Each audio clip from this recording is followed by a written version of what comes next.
Result आए तो आपको कैसा लगा? आप पहले तो आप ये बताएंगे इंतखाबी निशान क्या था आपके इलाके का? इंतखाबी निशान हमारा था बैंगन और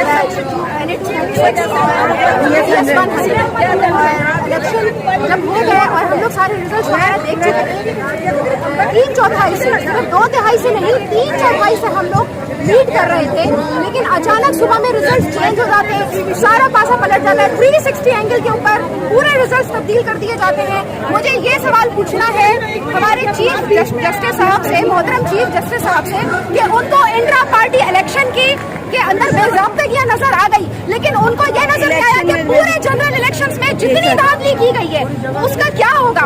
उसके लिए उनको सुमोटो एक्शन लेना चाहिए था, फौरन उसके ऊपर कार्रवाई करनी चाहिए थी। उनको सिर्फ एक पार्टी को निशाना बनाना था, बल्ला हमसे छीन लिया गया। पूरी आवाम ने बैंगन को, बैच को, हर किसी निशान को जो है वोट किया। उसके बाद उन्होंने 360 डिग्री पर उन्होंने सारे इंतखाबात के जितने भी नताइज उनको चेंज कर दिया। इनको लगता है कि क्या हम बैठे